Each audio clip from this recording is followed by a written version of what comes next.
Hi everyone and welcome to my sewing room. Today we're going to do a little bit more with PE design. So if you've been watching my other PE design software, stay tuned. This should be fun.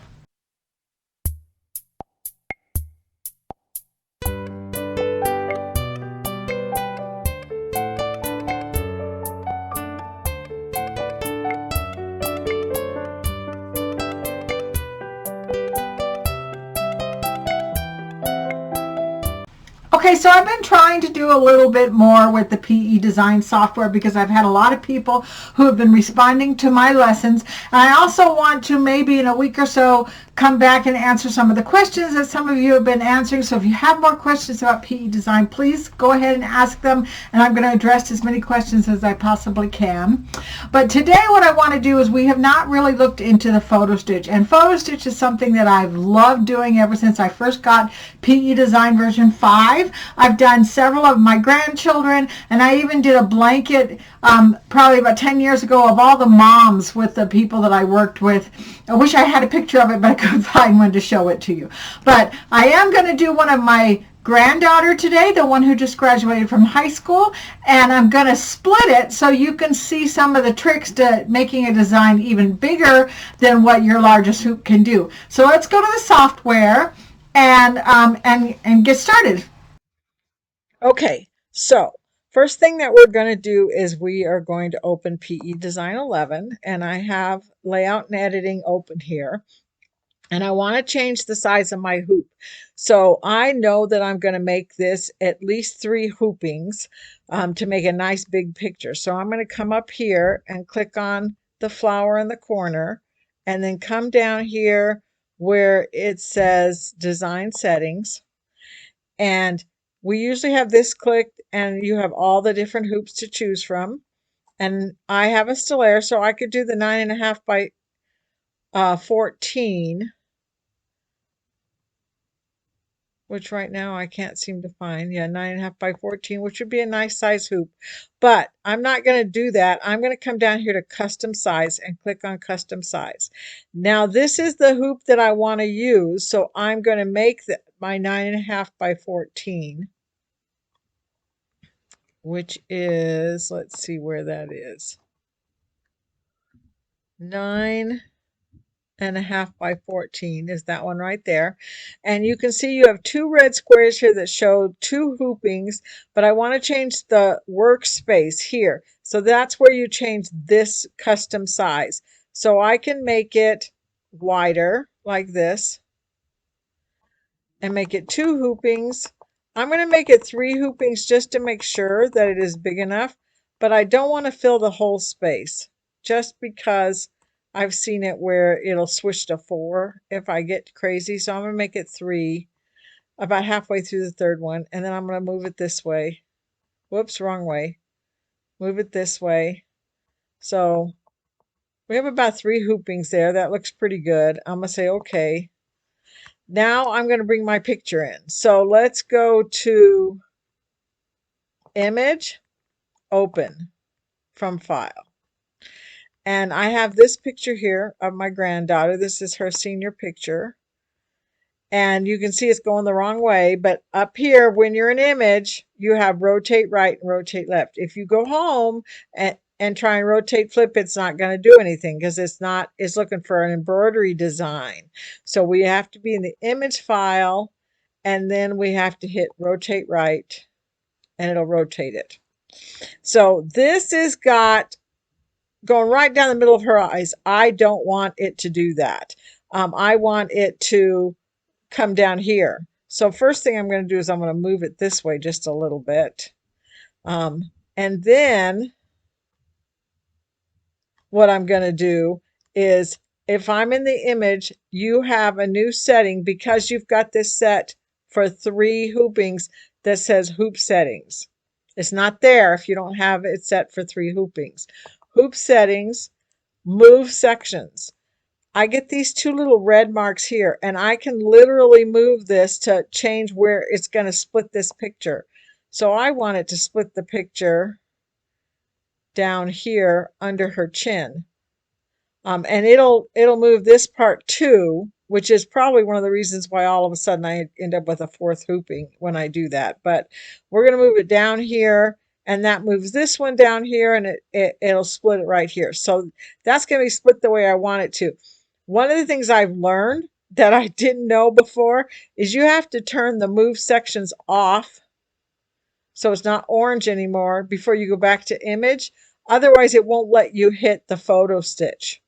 So that's just something you may find out, that if that's still turned on, this is all going to be grayed out and you're not going to know what to do next. So we're going to go photo stitch 1, and I could do this in sepia, which I think it's really pretty when it's in sepia or in gray. You can also do it in a mono stitch, which looks like a sketch, which comes out really nice too if you want to do that. We're going to try it in a color first. So this opens a box here, and you have the option of masking this any way you want to. They've got hearts and stars and stuff. You can also literally pull this in so that it will cut her out of this picture, which takes a lot of work, and I'm not going to do that today. But I want to do the oval, and then you need to pull in. I've already done this, obviously, so I'm going to pull it back so you can see. So the circle's too big, obviously, for what I want to do. And I can't grab the circle and move it. But if you come over here to the corner and pull in that way, then I can put an oval around her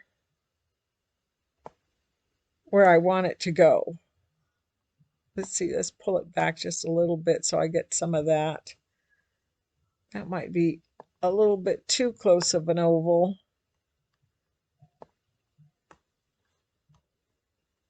That looks pretty good. I got a little bit of sky. I got a little bit of the flowers. I think that I like that. Now, the other thing I want to do is I want to push image tune. Whenever I do a photograph, I always make it a little sharper. And when you make it sharper, you take the chance when they have teeth. I try and avoid teeth at all costs because sometimes it'll sew out ugly and it'll outline each one of her teeth, and that won't look pretty. But I do like it to be sharp because it picks up on details that kind of get blurry sometimes when you're doing it in embroidery stitches. I could also make this just a little bit more contrast in here. So the colors, the lights and the darks are a little bit more pulled out. So I like that too. So, and then you can also adjust whether it's bright or not, but I think that looks pretty good. So let's say okay. And then let's do next. And this is what I'm going to get. And this is how it fits inside these 3 hoops. So that looks pretty good. And I'm going to say next.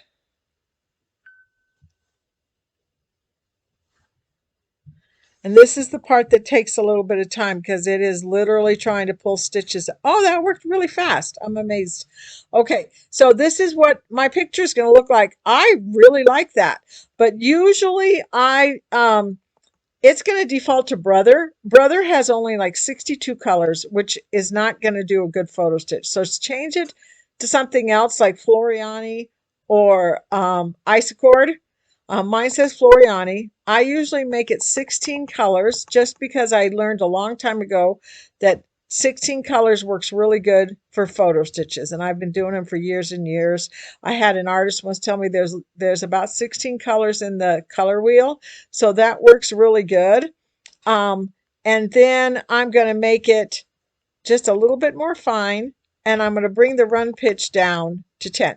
The run pitch has to do with how big a stitches it's doing. So if it's a little bit smaller run pitch, I'm going to get a little bit more smoother photo stitch in the end. And then I do want it to sew the page color because this almost looks like white back here in the background. I don't want that to go away.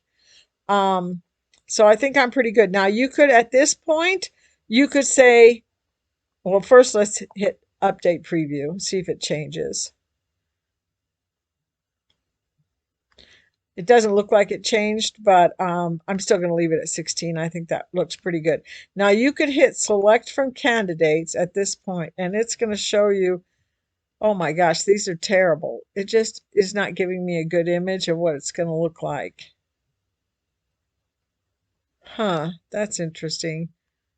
I don't know why it's doing that. I'm just going to hit cancel. I'm not going to think about that. Okay, I'm going to hit finish. And this part might take a couple of seconds, but it's doing a 60%. It tells you down here where it's what it's doing. So it's thinking about this for a little while.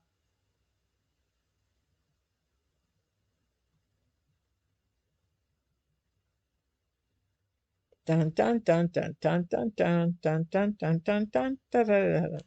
Okay, all right. So this is my photo stitch. It's still kind of thinking about it. The colors are beginning to pop up here in my sewing order so I can see it.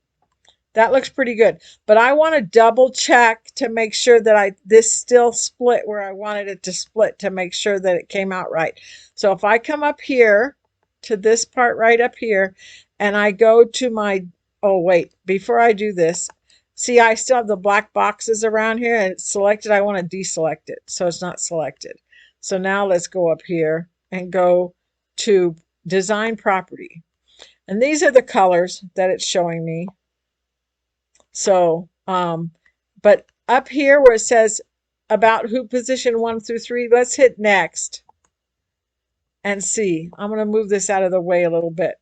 So previous, this is my first hooping, which is small, but that's okay. This is my next hooping. It did end up going through her chin. And this is my next one. I don't want a line going down. I mean, even if I line it up perfectly and it comes out the way I want it to, I don't want a line going through her chin. So I'm going to cancel this.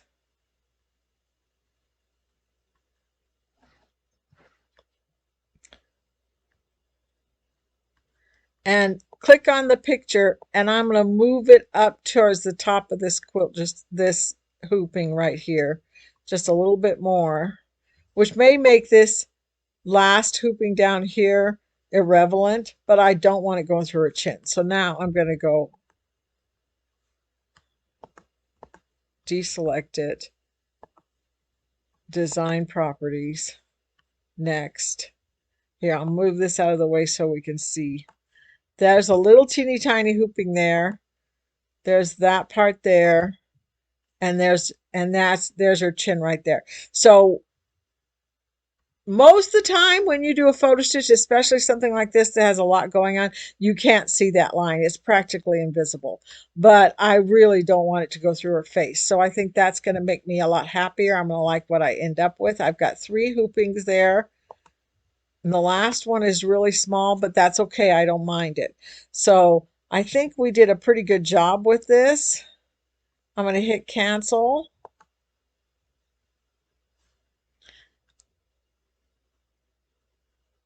It has to think about it a little bit to make sure that everything's good. So these red lines, the division part that we've had, it looks like they overlap each other. They don't. It's just when we go to sew this out, where it's going to tell you to line it up to make sure you get it in the right place. And I'll show you how that works when we get it on my machine and I start sewing it out. I'll show you how you can make sure you can line it up.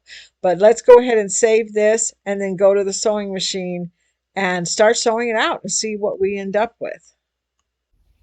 Okay, so we're in front of the Stellaire sewing machine and I put the USB in the side of the machine, and I wanted to show you that I have 2 layers of stabilizer in here, and it is the heavy duty tearaway. And I've also, let me go ahead and take this off for a minute so you can see. Here's my hoop.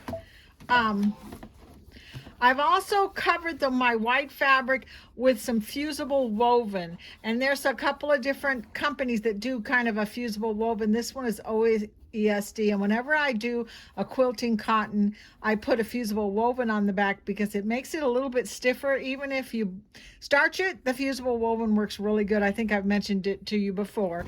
And then 2 layers of heavy duty stabilizer. I really want this to be very, very stable so that it doesn't move when I try and re-hoop it. I don't want to deal with something that's not going to line up or get messed up halfway through. When you do 5 hours of embroidery, you definitely don't want to suddenly realize it's sewing in the wrong place or it's popped out of the hoop or any of those kind of things. So I have it on here and I've used the 505 spray. So now I'm on the sewing machine here and I'm going to go into my USB, and here's my picture right here that I saved it right there. And you'll see in the corner of the picture, it says, it has a number 3 and 3 little boxes. That's telling me that's a 3-part design. So when I select it, it's going to show it to me on the screen as a 3-part design. Here's 1, here's 2, here's 3. So I'm going to start with this one, the top one, the face. And it'll show it to me for what it's going to look like, and it's going to show me the colors. The first color here, red, is a line that it's going to sew so that it lines it up with the one before, so that it so that you can kind of take the red line and measure it and make sure that they all line up together. In fact, this is A, B, A, C, so I probably should start down here at the bottom and move my way up instead, so the red lines, but I don't care. I'm going to do the face first. I've already got it hooped, and I'm ready to do the face first. And when it does the red line, the next time I'll do the red line last. I just have to make sure those red lines line up so that when the next part sews, it sews right into it and blends it together and you won't see a line. So, and here's all my colors that I have. So I'm going to set that down. Oh my gosh, I love the way this looks. It's so pretty. And it takes up almost this whole hoop. I'm not going to move it at all. I'm going to leave it right where it is so that when I do the next one, it'll line up the way I want it to. And I'm going to hit embroidery. And these are Floriani colors. I can match these colors that are on the screen pretty closely with some of my other threads, but for the most part, that is what I have is Floriani, so it shouldn't be a problem. If you wanted to, you could literally print this off your USB stick and go and buy those colors according to the number that's on there, so you know that you're getting the exact right shade that you want and that it'll come out the way you want it to. I'm going to just try and use the threads I've got and match that just as closely as I can. So I'm going to go ahead and start sewing out this face, and then I'll show you where I'm at when I get ready to line it up and do the second part. Okay, so I finished that embroidery design, the first part. So I'm going to go in to the embroidery section. Let's go into my stick. And here's the picture again. And here's the second one. And we're going to set that down. And I've already scanned this using the app. So if you have a Stellaire or Meridian, you can scan it using the app. If you have a Dream Machine, a Solaris, a Luminaire, or even a Quattro, you can scan it, and it works a little bit better because this red line never seems to match up right for me when I sew over to make sure it's in the right place. So I really like to be able to see the picture, and as you can see, since I can see the picture, I can line this up almost perfectly with the edges here and make sure that it's absolutely right. And when it sews this line, it should line up with the line that I sewed on here. Since I did this in the wrong order, I did the third one, the second one, what I need to do is I need to back it up after I put embroidery in here and say to go back one, and then check on my sewing machine, and I'm going to bring my camera very slowly over here so that you can see, I don't know, this pink line has to line up with the needle, and it absolutely does. So when I start to push go, it should sew right along that pink line that I did before. That's not bad. That's sewing right along that pink line. It's a little bit off, but I'm not going to be, the overlap will take care of that.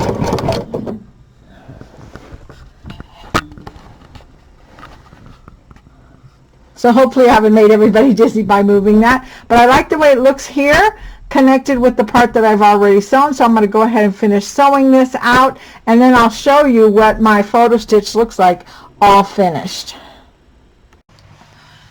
Okay, so I finished that embroidery all out and it came out pretty good. I'm really pleased with it. I've done a few different ones in the past. I'm going to put a couple pictures up in the corner. This one here that's up there in the corner right now is my father-in-law. And a lot of you know I'm a widow and my husband has passed away, and my father-in-law was actually born in the early 1900s. So this is a really nice picture of him, and it was only about this big. It was a really teeny tiny picture. It was kind of crackled and it was in bad shape, and my son put it in a photo editing software and cleaned it all up, and then I brought it into the software and I was able to enlarge it to a bigger size and then make this embroidery out of it. So I really like it. It came out really nice. I told my son I would do it again for him in an even bigger size without all the cutesy little quilting around the outside, because he didn't like that at all. But I do want to do that for my son, because my husband's name was Manuel and my father-in-law's name was Manuel. My son's name is Manuel, and my grandson's name is Manuel. So I just thought that would be something nice that they could have to put on their wall of their house. Another one that I did, this is my great-grandson, Coda Bear. So this is a color one that I actually did probably about a year ago. He's a pretty big boy now, but I wanted to show you what a nice job it does on color. And it does take probably about 5 hours to sew one of these out. It takes a long, long time, but it's worth it because you end up with something that's really fun. And I really like this picture in particular. And then I actually have one physically here that I did. This one is obviously Audrey Hepburn, and you can see that it's a large picture. It took 3 hoopings for me to do it. In the PE design software, you can set it for black and white or set it for sienna colors, or you can set it for a single color if you want to do that. This was a black and white picture to start with. It did a really nice job, and if you look at it, I glued some beads right up here where the jewelry is, and I actually glued some beads right here where her earrings are, just to add a little dimension to it. But it came out really nice. I've been very proud of this one for quite some time. It came out really, really nice. So the one that I was working on in the video, this is it. Very, very pleased with it. You can hardly tell on a video that this is an embroidery, and it definitely is an embroidery. It's done in 3 parts. I do have to make one confession about this, is that in the video, I started at the top because I wanted to make sure the face got right before I put a lot of time in the rest of it. That did cause some problems because the software wants you to start at the bottom, and it makes that line, and then the next one you line up with that line. And even though I showed you that you could just back it up one and do it, that worked good, and it worked out really well for me. This last little part, which was only literally this part right here, it saves the entire hoop size. So all the white that's below it is still in there, and you can't flip it. You can't move it up and down. It is basically where it is because all that space is saved. So that became a problem because all of this was on the inside right-hand side of the sewing machine, and I had to roll it all up in a nice tight ball. But I used some sticky back stabilizer and stuck it down and embroidered it in place, and then I just pressed the heck out of it to make it nice and flat. So it came out really good. So if you haven't tried any of the photo stitching yet, give it a try. It does take some patience, and you've got to make sure that nothing bumps into it and you get it in the hoop good and tight, because if you don't get it in the hoop and it pops out after you've put in 6 hours already, you're going to be really frustrated and just want to quit and cry. So make sure you get that double stabilizer that I talked about in it, and use sticky back if you need to stick it down. I sometimes do it on felt because felt is very sturdy and it doesn't cause any problems.